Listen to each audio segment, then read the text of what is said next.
ये जो आप स्लाइड देख रहे हैं, ये है नारायण स्वामी। श्री नारायण स्वामी ध्यान योगी।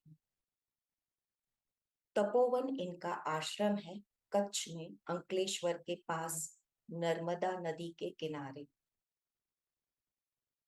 नारायण स्वामी से जब मेरी मुलाकात हुई, उससे पहले का थोड़ी घटना मैं आपको बताना चाहूंगी। शिवरात्रि 2023 की आने वाली थी। तब मेरी एक मित्र हीना जी ने मुझे रात को, शिवरात्रि के कुछ दिन पहले, एक लिंक भेजी कि एक गुरु का शक्तिपात है। अगर आप यहाँ पे जाना चाहते हैं तो आप बुकिंग करके, रजिस्ट्रेशन करके जा सकते हैं। और थोड़ी ही देर में उन्होंने दूसरी पोस्ट भेजी एक और गुरु की, कि उनका भी उन्हीं दिनों में कुछ कार्यक्रम है। तो यहाँ कहने का आपको अर्थ ये है कि समझाना चाह रही हूँ कि कैसे पहचाने कि ये मेरी आत्मा की पुकार है कि मुझे यहाँ जाना है। तो दोनों ही पोस्ट मैंने जब देखी, मुझे नारायण स्वामी जी का नाम भी नहीं पता था, उसमें इतना कुछ उल्लेख भी नहीं था, पर अंदर से आत्मिक आवाज आई कि मुझे यहाँ जाना है। दूसरी पोस्ट भी थी पर उस तरफ चित्त ही नहीं गया, और मेरा ध्यान सिर्फ और सिर्फ इस लिंक पे गया कि मुझे यहाँ रजिस्ट्रेशन करना है और जाना है। तो मैंने तुरंत रजिस्ट्रेशन किया और अपनी बुकिंग करी। कुछ पता नहीं था कि मैं कहाँ जा रही हूँ, यानी कि किन गुरुओं को मिल रही हूँ। जाने की जगह पता थी, पर किन गुरुओं को मिल रही हूँ ये पता नहीं था। आत्मिक पुकार थी। साथ ही साथ शिवरात्रि के दिन में मेरे गुरु का भी नवसारी में कार्यक्रम था। तो दोनों ही जगह जाने का निर्णय करके मैंने अपनी व्यवस्था कर ली। 3 दिन तक मैं तपोवन आश्रम में रुकूंगी, ऐसा निर्णय करके मैंने बुकिंग करी। जब मैं उस आश्रम में पहुंची, बहुत कठिनाई से पहुंची क्योंकि रास्ता मुझे पता नहीं था और पहली बार जा रही थी, पूरी जानकारी भी नहीं थी। तो जैसे तैसे करके पहुंची, पर पहुंचते ही जो आनंद आया और जो कठिनाई से मैं रास्ता पार करके आई हूँ, वो सब भूल बैठी। और वहां पे पहुंचते ही मन शांत हो गया। और इतनी अच्छी व्यवस्था, इतने अच्छे प्यारे लोग अच्छे से हमें मार्गदर्शन दे रहे थे। और वहां पे जाके फिर भी पता तो नहीं था कि गुरुजी का नाम क्या है। आश्चर्य होगा सबको कि ऐसा कैसे हो सकता है, पर यही सत्य है। और वहां पे जाने के बाद कार्यक्रम की विगत दी गई, और शाम के समय गुरुजी से मिलने का समय आया। और बाहर बैठक में गुरुजी बैठे और उन्होंने बैठ के संगत को आशीर्वाद दिया, और साथ ही सभी संगत जो उन्हें पहले से जानती थी, वो सब भावपूर्वक मिल रहे थे। और मैं पूरी घटना देख रही थी कि कैसे उनके साधक उन्हें मिल रहे हैं भाव से। तब वहां पे बैठी एक महिला ने एक भजन गाया। हंसलो मोती चुगे रे, हंसलो मोती चुगे। ये गुजराती में उन्होंने एक भजन गाया जो हिंदी में है, हंस मोती चुग रहा है। इस भजन को पूरा सुनने के बाद गुरुजी ने इस भजन का अर्थ हमारे जीवन में कैसे उतारना है वो बताया। तो यहाँ पे जो हंस की फोटो आप देख रहे हैं, मैं जूम करके आपको दिखाना चाहूंगी। हंस मोती चुगता है। तो गुरुजी का कहना यह है कि हंस मोती चुगता है, तो वैसे ही आप सब साधकों को ज्ञान के मोती चुगने हैं। आप गुरुओं के ज्ञान को सुनते हैं, उनको समझते हैं, तो उन्हें मोती की तरह चुग के पिरोइए अपने भीतर। जैसे जैसे आप स्वयं को हंस जैसा बनाएंगे तो आपकी स्पष्टता बढ़ती है और आप हर गुरुओं में ज्ञान का मोती चुगने की कला सीख जाते हैं। हंस जब मोती चुगने की उसकी जो गुण है, वह गुण जब हम अपना लेते हैं और उस कला के माध्यम से जब हम भिन्न भिन्न गुरुओं को, भिन्न भिन्न लोगों को मिलते हैं, तो हमारा वह स्वभाव बन जाएगा कि मैं यहाँ क्यों आई हूँ, यहाँ मुझे क्या करना है।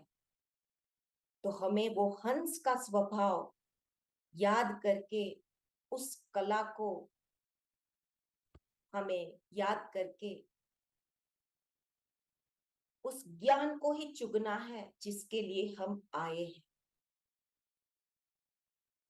और वहीं से गुरुजी ने आगे हमें बताया कि आप इन मोतियों की, इन ज्ञान की माला बनाइए। और फिर आगे मेरी आत्मा ने उस ज्ञान को आगे बढ़ाते हुए बोला, नीचे जो आपको माला मोती की दिखाई गई है, कि आप भिन्न भिन्न गुरुओं को मिलते हैं, तो उस मोती की, ज्ञान के मोती की जो गुरुदेव ने बताया कि आप माला बनाइए। और नीचे जो पेंडेंट बीच में मोतियों की माला में पेंडेंट है,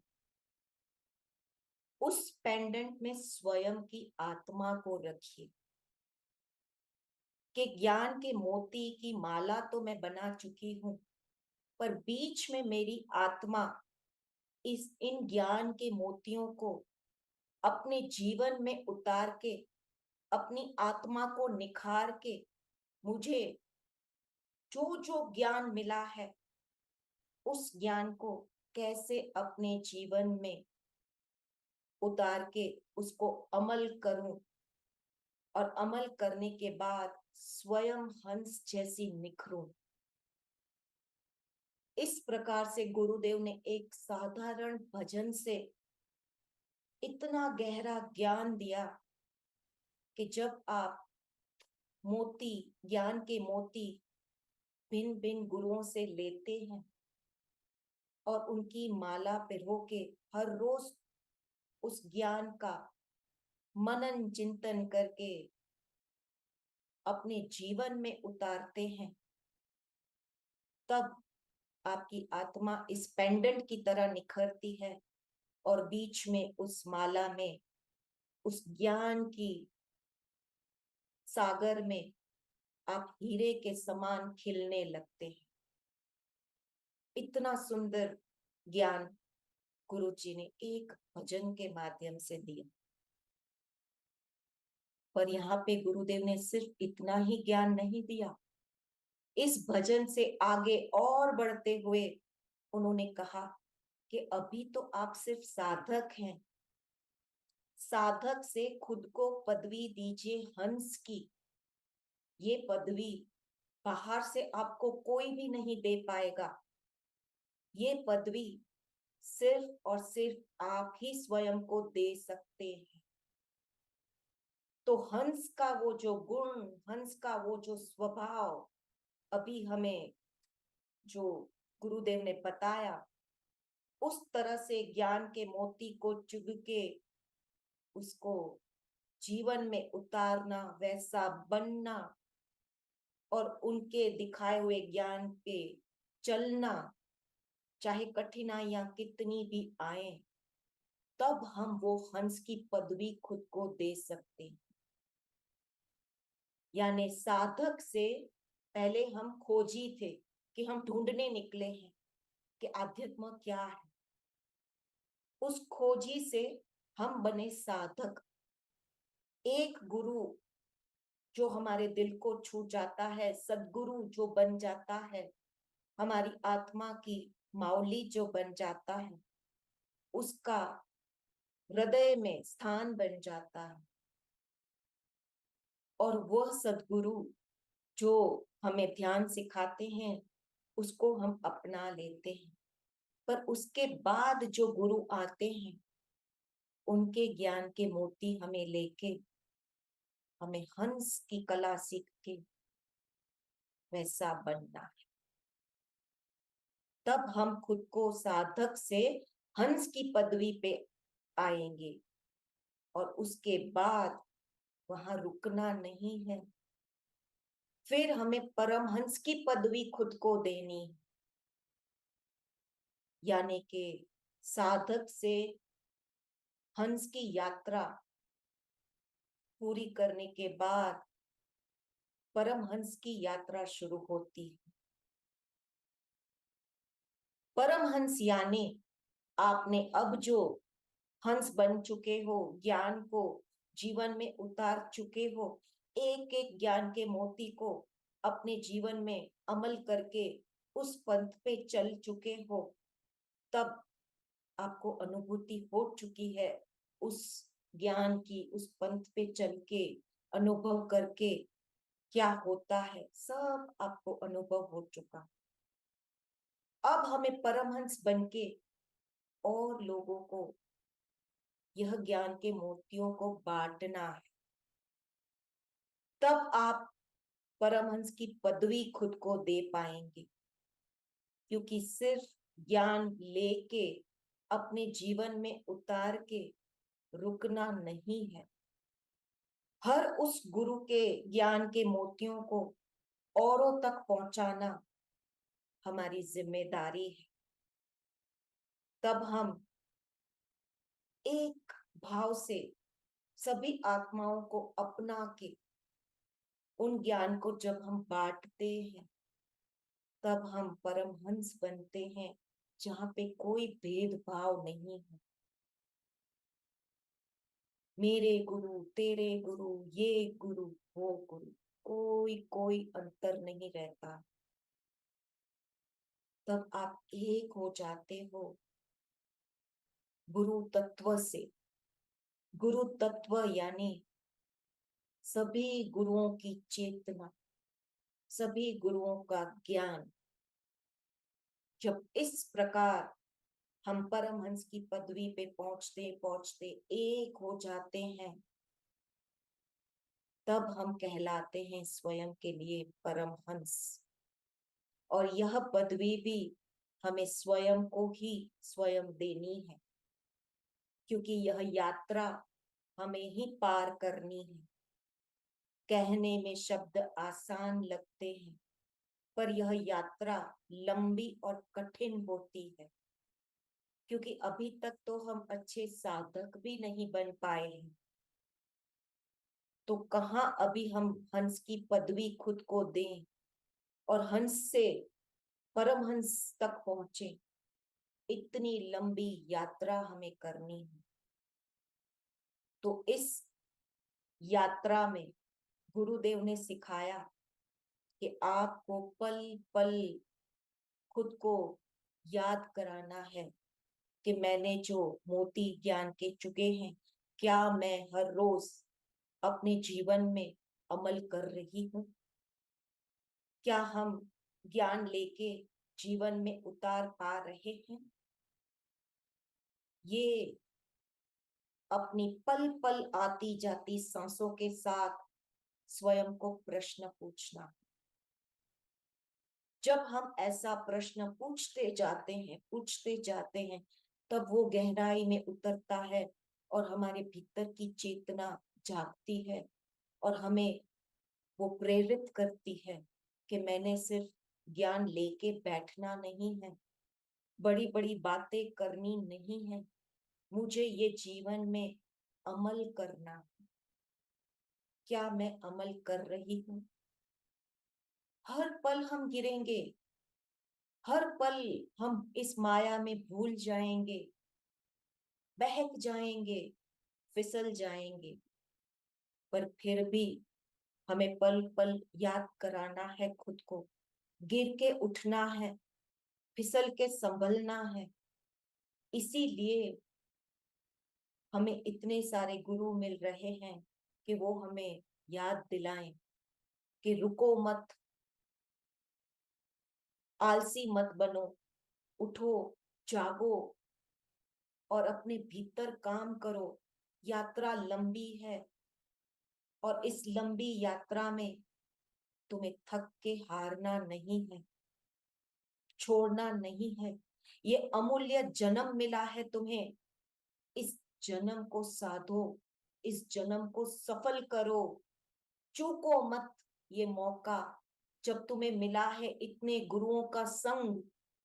छोड़ो मत इन गुरुओं का साथ, ले लो इन गुरुओं का ज्ञान, उतार लो अपने जीवन में और चलते रहो, चलते रहो, चलते रहो। एक एक कदम चलोगे तो दूसरा कदम दिखेगा। ऐसी ऐसी संगत मिलेगी जो तुम्हें गिरते गिरते थाम लेगी, बचा लेगी, उठा लेगी। इसीलिए हम ये संगत करते हैं, सज्जन सांगत्य करते हैं, ताकि यदि मैं थक चुकी हूं, भूल चुकी हूं, तो यही संगत हमें प्रेरणा देती है, प्रोत्साहन देती है, याद दिलाती है मेरे इस जन्म के उद्देश्य को। अमूल्य जन्म मनुष्य योनि में मिला है और उस पर भी इतने गुरुओं का संग मिला है। तो छोड़ो ये भेदभाव, छोड़ो ये तर्क वितर्क, छोड़ो ये अहंकार और इन गुरुओं का ज्ञान लेते लेते अपने जीवन में उतारें।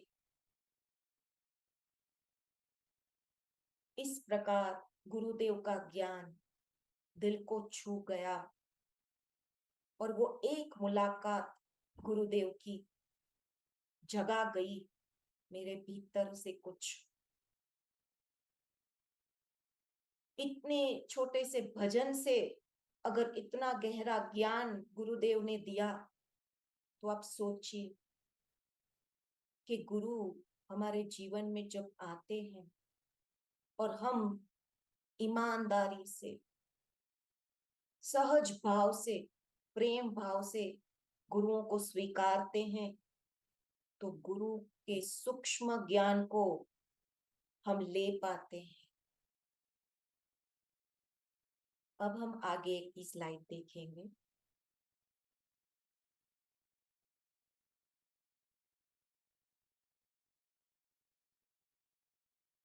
गुरुदेव ने पहला ज्ञान जो दिया वो संगत में बैठ के भजन से दिया। अब ये जो दूसरी बार जो मुझे ज्ञान मिला, जो मेरे दिल को छू गया, जब 3 दिन आश्रम में मैं रुकी, अलग अलग वाइब्रेशंस मैंने महसूस किए। गुरुदेव ने वहां पे शिवलिंग का मंदिर बनाया है। तो वो जो शिवलिंग उन्होंने चुना, अमरकंटक तक जाके कहां कहां भटक भटक के उन्होंने वो शिवलिंग ढूंढा। जब वो शिवलिंग पहली बार देखा तो कीचड़ से लथपथ था, भीतर का पूरा लिंग भी नहीं दिख रहा। पर गुरुदेव की चेतना ने, उनकी आत्मा की पुकार ने तुरंत उन्हें बोला कि यही है वो शिवलिंग जो उन्हें स्थापित करना। और वो शिवलिंग उन्होंने स्थापित किया और उसके गर्भ में नीचे 108 छोटे छोटे शिवलिंग स्थापित करके वहां पे ऊपर वो शिवलिंग रखा। तो हम साधारण लोग नहीं समझ पाते हैं कि वाइब्रेशंस क्या होते हैं। और मंदिरों में जब शिवलिंग होता है या समाधि मंदिर होते हैं या कोई ऐसी मूर्तियां होती हैं, तो उसमें हम वाइब्रेशन नहीं समझ पाते हैं और हम भटक जाते हैं और मूर्ति पूजा सिर्फ मैकेनिकली, सिर्फ बाहर से करते हैं। पर जब हम चेतना समझने लगते हैं, वो स्पंदन समझने लगते हैं, तब हमें उस चेतना से जो मिलता है ज्ञान, वह अद्भुत होता है। और ऐसे पहुंचे हुए गुरु जब ऐसी समाधि बना के जाते हैं या मंदिर बना के जाते हैं या आश्रम का निर्माण करते हैं, तो वहां पे वो अपने ज्ञान की चेतना विसर्जित करते रहते हैं, ताकि हर आत्मा जो वहां पे आएगी उन्हें वो चेतना मिले। चाहे फिर वो गुरु शरीर में हो ना हो, पर उनका ज्ञान और उनकी चेतना हमें अलग अलग रूपों में मिलने लगती है। इसीलिए हम जब आश्रम में जाते हैं तो हमें शांति महसूस होती है, मंदिर में जाते हैं तो आनंद आता है। तो जब हम वो संवेदनाएं समझने लगते हैं, तब हमें उन गुरुओं का ज्ञान समझ में आता है। पर वैसी क्लैरिटी और वैसी परख हमें खुद में निर्माण करनी है। तो उन 3 दिनों में मैंने जो पूरे आश्रम की चेतना का अनुभव किया, और जब जाने का दिन आया, उस दिन जाने से पहले अंदर से पुकार आई कि एक बार गुरुदेव को मिलके जाऊं। और इन 3 दिनों में बहुत मुझे उनका सानिध्य मिला।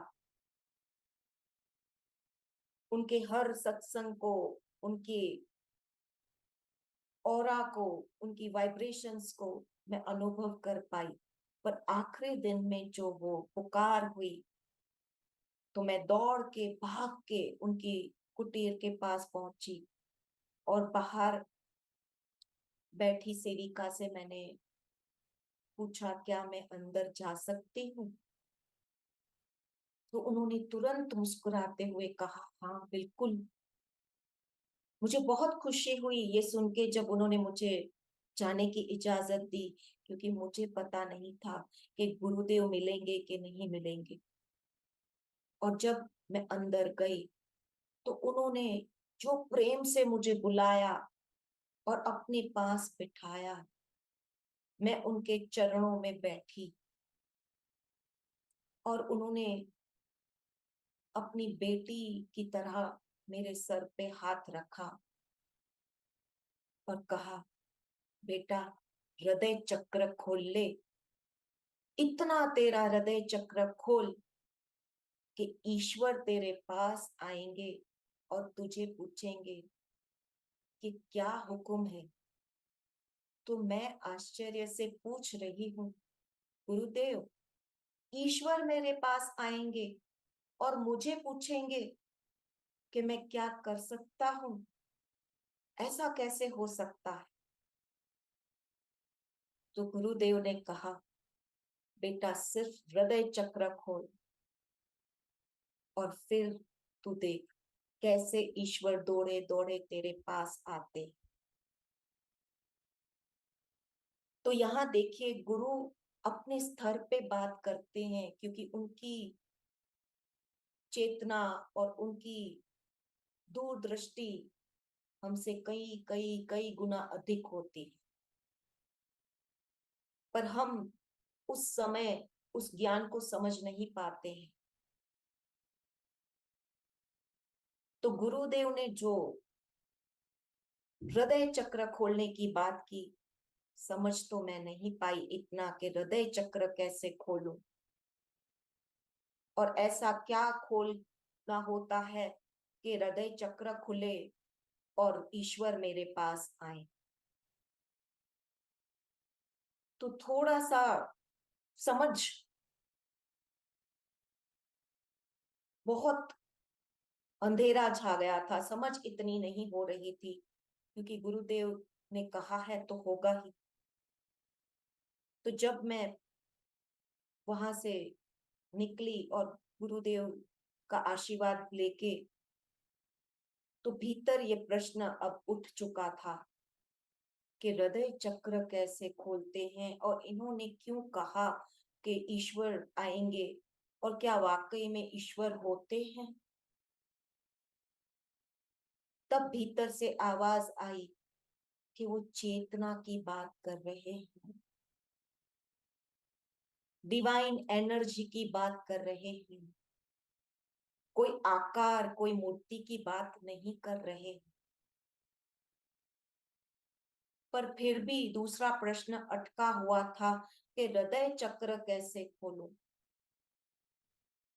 हृदय चक्र कैसे खुलता है इसका मुझे कोई ज्ञान नहीं था।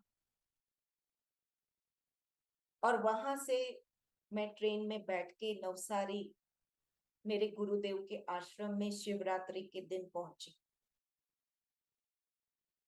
और गुरुदेव का प्रवचन सुन रही थी। तब भी यही प्रश्न भीतर चल रहा था, गुरुदेव हृदय चक्र कैसे खुलता है, और ऐसा गुरुदेव ने ज्ञान दिया है तो कुछ तो संकेत है, पर मैं समझ नहीं पा रही। और उस दिन भी गुरुदेव का शिवरात्रि के दिन इतना चैतन्य मिला बाबा स्वामी का कि भीतर से जैसे मैं एक अलग अवस्था में आ चुकी हूँ। दोनों ही गुरुओं का आशीर्वाद मिला था। अब घर जब लौटी तो अब मेरा चिंतन शुरू हो गया। ये ज्ञान के मोती तो ले लिए हैं, आशीर्वाद भी लिया है, पर हृदय चक्र कैसे खोलना है, बस अब मुझे उस पे काम करना है। तो ध्यान में बैठती थी और इस प्रश्न को लेके बैठती थी। कुछ दिन बीते, महीना भर हो चुका था। फिर अचानक से एक दिन ध्यान में हृदय से जैसे एक बैंगल जितना, सूर्य की तेज जितना अंदर से रोशनी जैसे निकल रही हो, और हृदय से जैसे प्रेम और करुणा छलक रही हो, और उस तेज रोशनी में दूसरा कुछ दिख ही नहीं रहा था। इतनी तेज रोशनी कि मात्र वो रोशनी ही दिख रही थी, दूजा कुछ नहीं दिख रहा था। और आंखों से अश्रु बहते जा रहे थे, बहते जा रहे थे, और भीतर से सब एक है जैसी चेतना निकल रही थी, और सबके लिए वो प्रेम और करुणा छलक रही थी। और ऐसे अश्रु बहते जा रहे थे, बहते जा रहे थे, कि मानो ये संसार में दूसरा कोई है ही नहीं मेरे अलावा, यानी कि उस रोशनी के अलावा। तब वो वननेस की अनुभूति महसूस हुई। वो जो रोशनी तेज निकल रही थी, उस रोशनी में जैसे मैं खो गई थी। तब वो अनुभूति हुई। क्या इसे कहते हैं हृदय चक्र खुलना, जहां दूजा तो कोई रहता ही नहीं, सिर्फ वो रोशनी, वो चेतना रहती है, और उस चेतना में जो प्रेम और करुणा फूटती है, जहां वह मैं खुद को महसूस नहीं कर पा रही हूं, सिर्फ प्रेम की संवेदना महसूस हो रही है, जैसे मैं सबको अपने भीतर समा चुकी हूं। ऐसा हृदय चक्र खुला, और ऐसा प्रेम, और भीतर से जो माफी निकल रही थी, पता नहीं कितने जन्मों की माफी निकलती जा रही थी, और जैसे मैं सबको माफ करती जा रही हूँ और शुद्ध शुद्ध होती जा रही हूँ, और उस लाइट में खोती जा रही हूँ, इतना प्रेम उभर रहा था कि एक एक पत्थर, फर्नीचर, चीजें, सब एक हो रही थी। यानी कि सिर्फ जीवित वस्तु नहीं, जीवित लोग नहीं, निर्जीव वस्तुएं भी उस समय एक ही चेतना लग रही थी। ऐसा गहरा अनुभव जब हुआ, तब समझ में आया कि हृदय चक्र का खुलना क्या होता। पहले कभी ऐसा अनुभव नहीं हुआ था। इतना गहरा अनुभव स्वामी जी के आशीर्वाद के कारण मैं ले पाई। पर वो अनुभव होने के बाद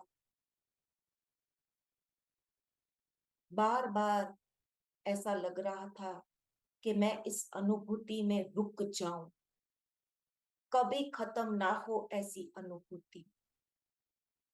तो फिर से अंदर से जवाब आया कि कहीं रुकना नहीं है, अटकना नहीं है, अनुभूतियों को लेके उसमें से जो सीख मिलती है, उस सीख से बांटूं।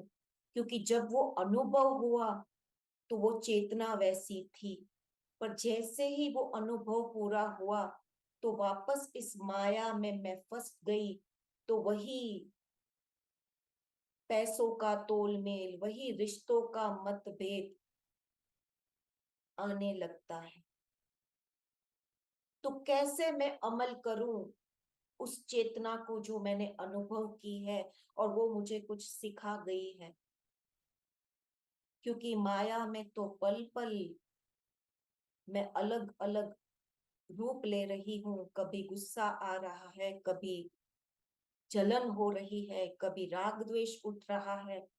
तो कहाँ खो गया वो प्रेम जो मैंने अनुभव किया, जो करुणा मैंने अनुभव की। तो अब उलझन और बढ़ गई, भीतर की बेचैनी और बढ़ गई कि मैं इस माया में कैसे अमल करूं उस प्रेम को। क्योंकि पल पल मेरे अंदर बदलाव आ रहा है, और इस माया की दुनिया में मैं फंस रही हूं। तब मुझे हनुमान जी की याद आई। हम मूर्ति पूजा बहुत करते हैं, पर उन के पीछे जो गहरा भाव, जो गहरा ज्ञान होता है, वो हम कभी नहीं समझ पाते। तो वहीं पे फिर से नारायण स्वामी जी की कही बात कि हंस बनो, जो जो देख रहे हो, जहां जहां जा रहे हो, तो हंस की तरह वो ज्ञान को चुगो। तब मेरे भीतर वो स्पष्टता आने लगी कि जब हम कोई भी भगवान को मूर्ति का आकार दे देते हैं, तब हम उनकी जीवनी भूल जाते हैं।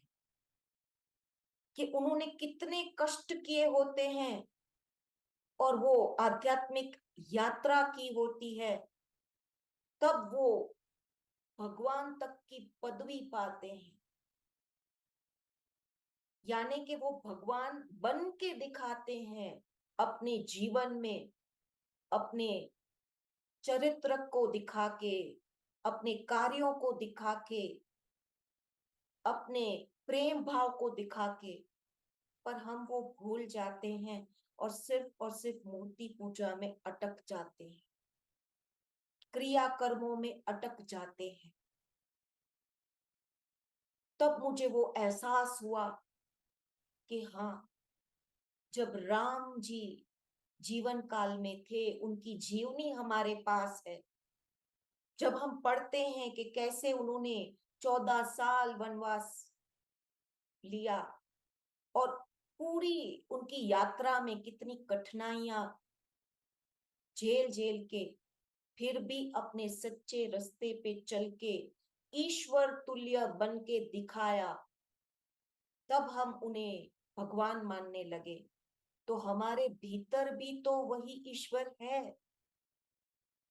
पर हमने अपने इस जीवन में वैसी कठिनाई यात्रा नहीं की है, स्वयं पे वो सुधार नहीं किया है कि मेरे भीतर का ईश्वर तत्व खिले और मेरे रूप में ईश्वर जीवन जीने आए हैं।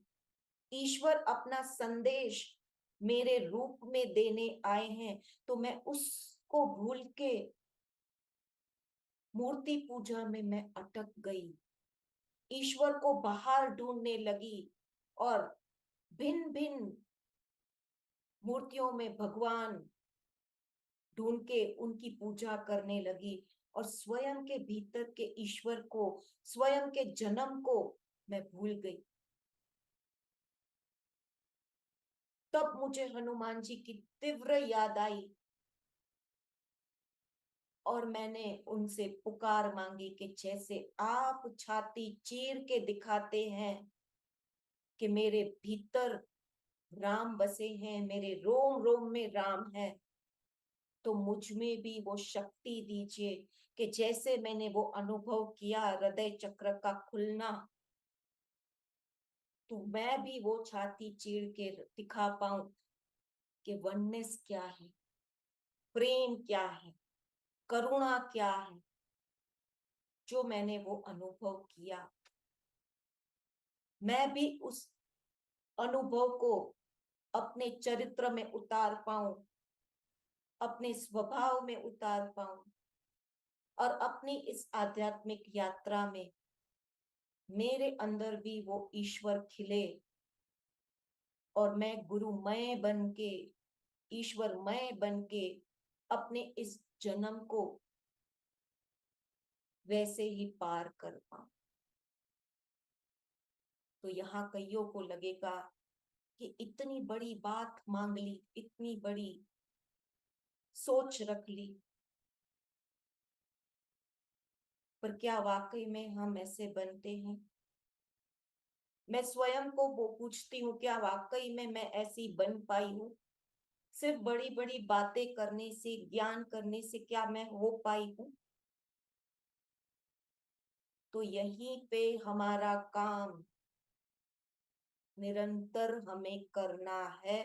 मैं भी कर रही हूँ, गिर रही हूँ, उठ रही हूँ, फिसल रही हूँ, संभल रही हूँ, माया में बार बार गलतियां कर रही हूँ, फंस रही हूँ, पर बार बार वो हनुमान जी की छाती चीरती हुई तस्वीर याद करती हूँ। और जब भी गलतियों का एहसास हो, तब वो हृदय वाली भावना याद करती हूँ और अपनी गलतियों को माफ करना सबसे पहला हमारा धर्म है कि स्वयं को पहले माफ करो। जब स्वयं को हम स्वीकारते हैं, माफ करते हैं, तब हमें वो भीतर से प्रोत्साहन मिलता है कि आगे से मैं और ध्यान रखूंगी कि मैं और गलतियां ना करूं, क्योंकि आखिरी सांस तक हमारी परीक्षाएं चलती रहेंगी, हम बार बार गलतियां करते रहेंगे, पर यदि हमारा भाव शुद्ध है, हमारी इच्छा प्रबल है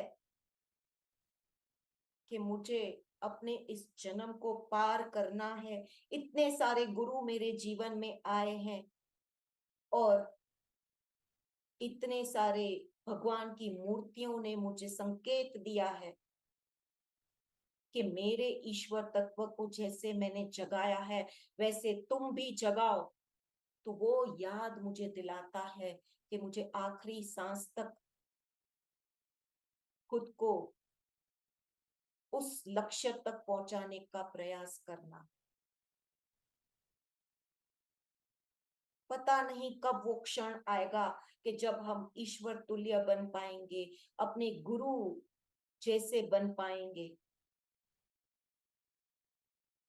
और वो कोई अलग नहीं है, हमारे भीतर भी वही तत्व है, वही ऊर्जा है, बस हमने उनकी मेहनत, उनके कष्ट नहीं देखे हैं।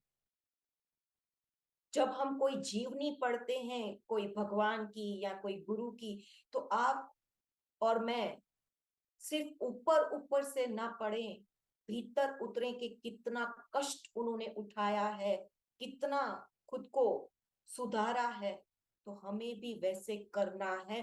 तब हम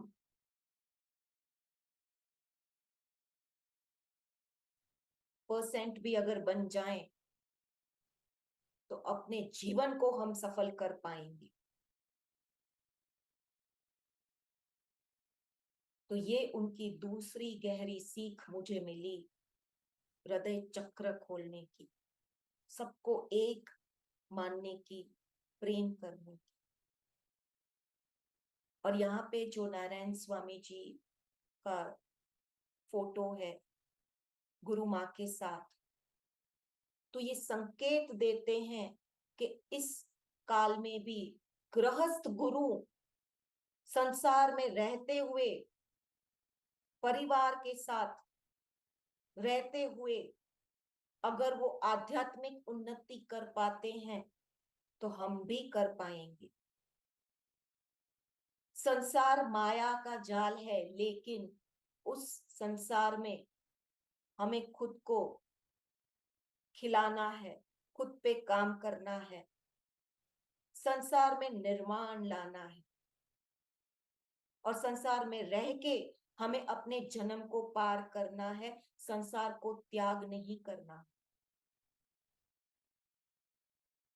और गुरुदेव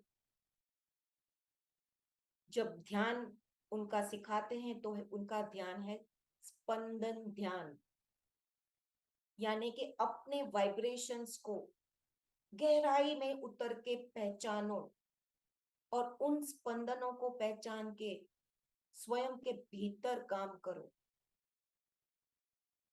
एक एक कोशिका तक स्पंदन कैसे पहुंचता है, कैसे स्वयं में परिवर्तन आता है, गुरुदेव स्पंदन ध्यान से वो सिखाते हैं कि स्वयं अनुभव करो।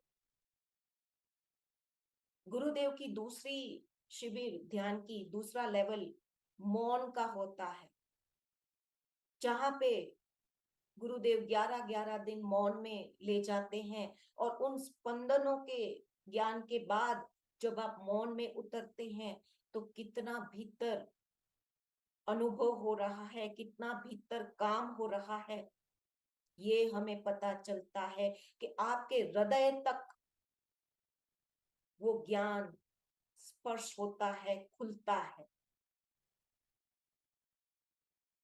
जब गुरुदेव का ऐसा मौन का ध्यान होता है, तब गुरुदेव हृदय की गहराई में ले जाते हैं और उस मौन में स्वयं से पहचान करवाते हैं, अपनी आत्मा से पहचान करवाते हैं।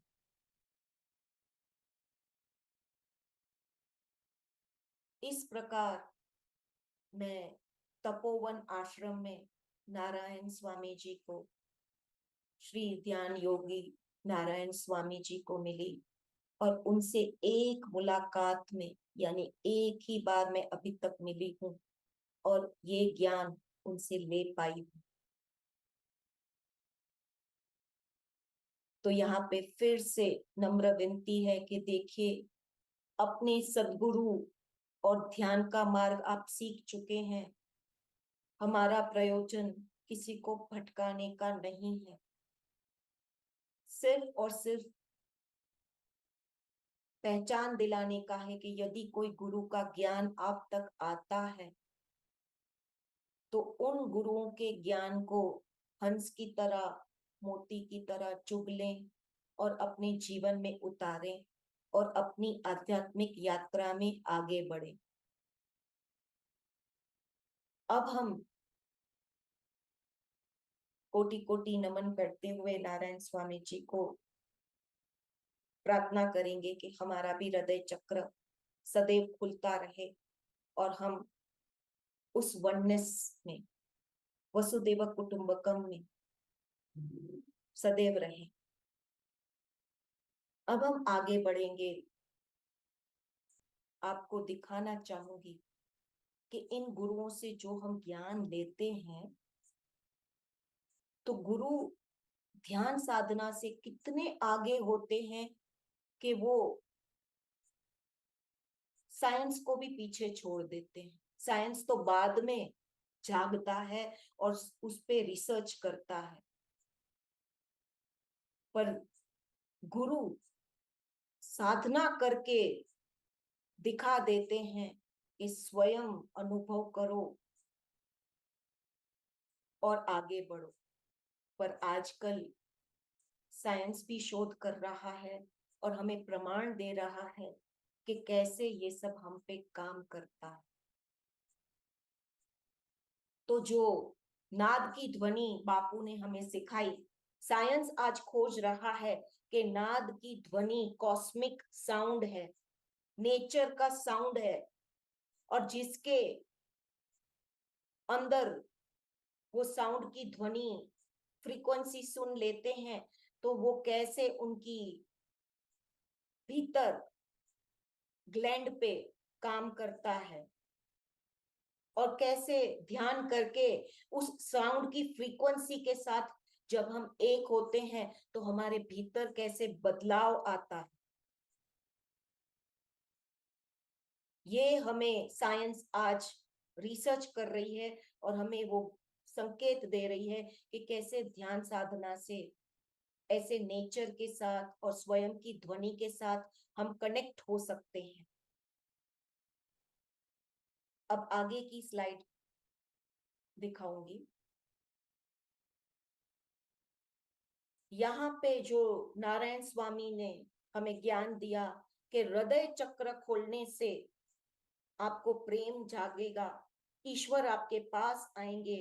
तो यहाँ पे साइंस का रिसर्च ये दिखाता है कि जब हम ध्यान साधना करते हैं तो हम वो लव की फ्रीक्वेंसी में आते हैं, जहां पे यहाँ पे हमने ये जो एनर्जीज का चार्ट दिखाया हुआ है, फ्रीक्वेंसी चार्ट, जो डेविड हॉकिंस ने कॉन्शियसनेस मैप का चार्ट हमें दिया है, जहां पे उन्होंने हमें दिखाया है कि जैसे जैसे हम ध्यान करते हैं हमारी चेतना बढ़ती है, वैसे वैसे हमारी फ्रीक्वेंसी, हमारे वाइब्रेशंस नेचर के साथ, कुदरत के साथ मैच होने लगते हैं, बढ़ते जाते हैं और हम कुदरत के साथ एक होने लगते हैं। अभी तक इस पे रिसर्च और चल रही है कि कैसे ध्यान करने से, मंत्र उच्चारण से, नाम जाप से हमारे भीतर क्या क्या परिवर्तन आता है, क्या क्या चेंजेस आते हैं और कैसे हमारी वाइब्रेशन की फ्रीक्वेंसी चेंज होती है, इमोशन हमारे अंदर बदलाव आते हैं, भाव के। ये सब अब साइंस रिसर्च कर रही है। क्राउन चक्र पे यानी कि सहस्त्रार चक्र पे जब स्पंदन आते हैं तो कैसे कि प्राकृतिक के साथ हम एक होने लगते हैं और कैसे हमारे भीतर वो साउंड फ्रीक्वेंसी की दौर पे काम करता है। तो यहाँ पे देखिए हमने दिखाया कि साइंस कैसे हमारे ब्रेन पे ऐसे वायर्स लगाती हैं और कैसे हमारे ब्रेन वेव्स को वो रीड करते हैं और लेवल हमारी उनको महसूस होती है। यहाँ पे बीच में देखिए, जूम करते हैं, आपको दिखाई देगा कि कैसे ब्रेन पे वायर सब लगा के हमें प्रमाण मिलता है कि मंत्र जाप से, नाम जाप से, ध्यान से, संवेदनाओं से कैसे ध्यान करते करते हमारे भीतर बदलाव आता है, वाइब्रेशंस का, फ्रीक्वेंसी का। वो सब अब साइंस रिसर्च करके बता रही। तो यहाँ पे हम इसलिए ये प्रमाण दे रहे हैं कि हमारे गुरु जो हमें इतना ज्ञान देते हैं अपने अनुभव के माध्यम से, वो आज साइंस प्रमाण देके, रिसर्च करके हमें दिखाती है कि कैसे ध्यान साधना से हमें ये बदलाव आता है और हम आगे बढ़ पाते हैं। साइंस का प्रमाण हमें इसलिए भी देना पड़ता है कि आजकल की पीढ़ी को बिना रिसर्च, बिना साइंस शायद समझ नहीं आता। तो ये उनके लिए प्रमाण है कि कुछ दिन करके देखिए और स्वयं की चेतना में आ रहे बदलाव पे स्वयं रिसर्च कीजिए। तब आपको पता चलता है कि हमारे ऋषि मुनि गुरु जो ध्यान साधना मंत्र जाप दे के गए हैं या दे रहे हैं, वो कितना प्रामाणिक